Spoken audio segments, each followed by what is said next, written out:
You're now watching Grandmouille TV.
Orthol James Simpson, also known as O.J. Simpson, probably a prototype running back for future NFL running backs.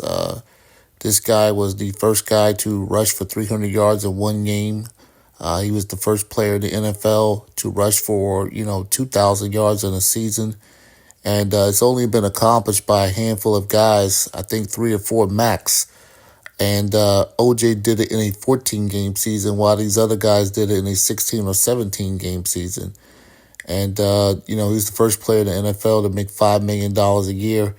He was truly ahead of his time. But unfortunately, because of things that happened in his latter years of his life, he will be ever infamous on something other than football.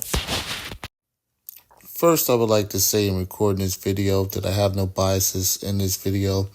I used to enjoy football as a child, but in my adult years, I don't really watch sports at all. Second, I don't believe in Darwinian evolution or race science. I believe in creation as a Christian. I believe there is no such thing as race. I believe that's a social construct. I believe that humanity descends from Noah's three sons, Ham, Japheth, and Shem, and that we all are God's creations. But I don't believe in race, so that won't be a factor in this video.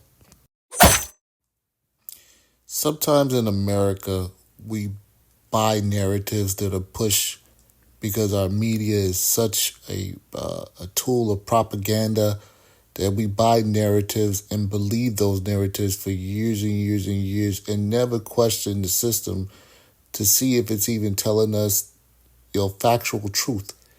We just buy these narratives and believe in them and cleave to them without any type of question. But the Bible says test every spirit, right? So you got to test every spirit to make sure it's of God or Satan. And that's what I'm going to do in this video. OJ's defense attorneys tried to bring in evidence into the court showing that both Nicole Brown Simpson and Ron Goldman were both Colombian necktied, which is a form of assassination that was frequent down under Pablo Escobar's reign of terror down in Colombia. Did O.J. Simpson get away with murder? No, I looked at all the evidence they had and talked to the experts. They never should have brought the charge against him. And four of the chief detectives that were involved in that O.J. case wound up doing time in California for planting evidence. And as a matter of fact, if you saw the entire trial, there are several instances where evidence was planted and it's recorded on tape. The main reason the American public thinks she got away with something is because there was a sleaze known as Nancy Grace who's still around, and that was her first reporting thing. And she hyped that and put a lot of falsity out there, and the American public believed it because that was the only person they were hearing. True or I false? saw the entirety of the evidence. Now, what the Honorable Judge Joe Brown was referring to is the Rand Park scandal that happened in the late 90s in Los Angeles, in which 3 out of 4 of the detectives in the O.J. Simpson case were actually arrested for planting evidence on drug dealers in Los Angeles, and the FBI had to take over the Los Angeles Police Department for several years because of all the corruption that was involved in the police department. Even the police chief had to step down.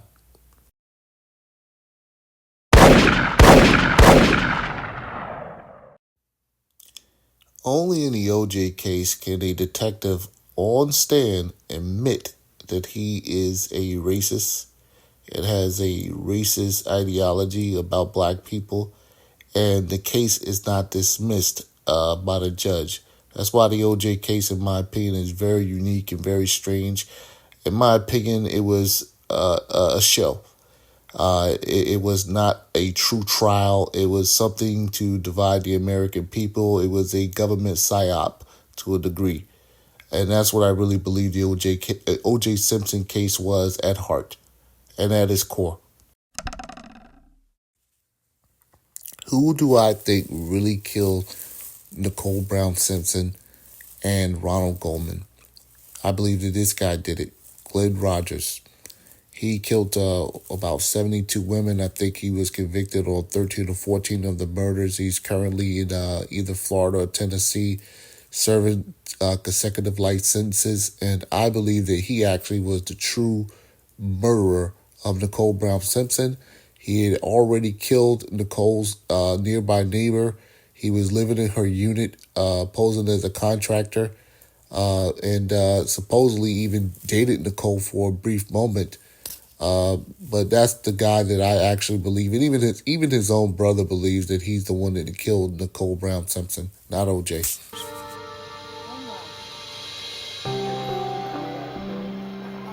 A month earlier, on October 3rd, Linda had met Rogers at the Mississippi State Fair where he had been working. He was charming, and Linda fell for him right away. That's pretty close, huh? They soon rented an apartment and moved in together.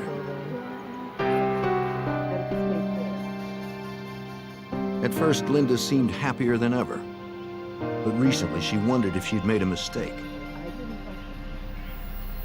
She told her mother that Rogers had a bad temper and she feared his mood swings. When Linda stopped calling and didn't answer her apartment door, her mother believed that Rogers had harmed her.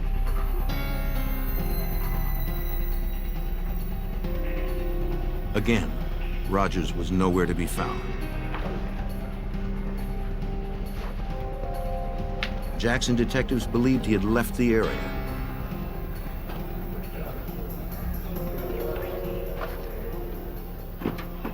They entered his name into the NCIC database.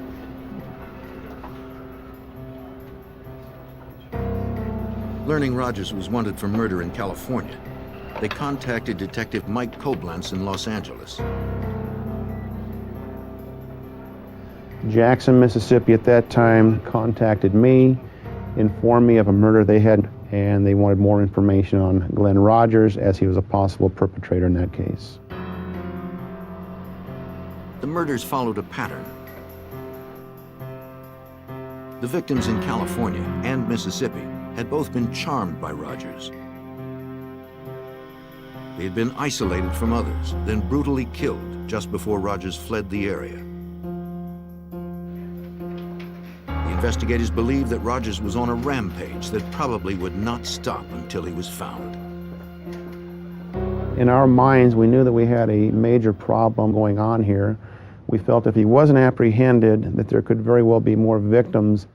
Jackson police asked the public to call if anyone saw Rogers in the area. Witnesses reported sightings, but Rogers stayed one step ahead of authorities. The detectives contacted the FBI field office in Jackson. Hey, got your other pictures from the crime scene. I think you're gonna find. They believed Rogers had left the state like he did after the California killing. You're saying agents filed a federal warrant for unlawful flight to avoid prosecution. Perhaps federal resources could help stop the killer.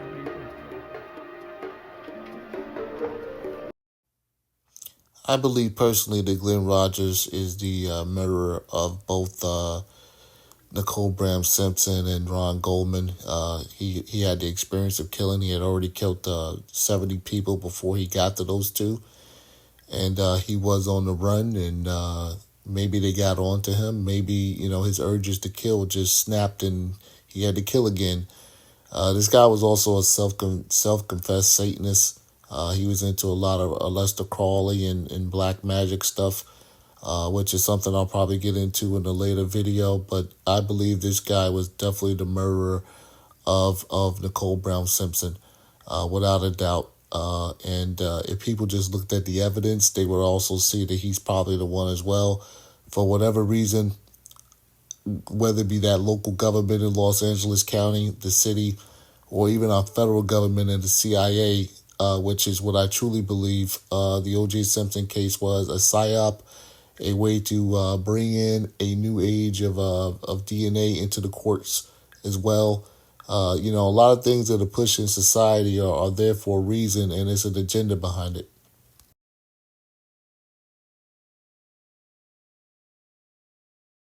How did you two link? Just around, in New York. I lived in New York doing NFL Live, and we kind of had the same tastes in ladies. And, what was that taste at the time? Oh, hey, come on. Models. Models, because he knew, Eileen Ford. I knew Eileen Ford.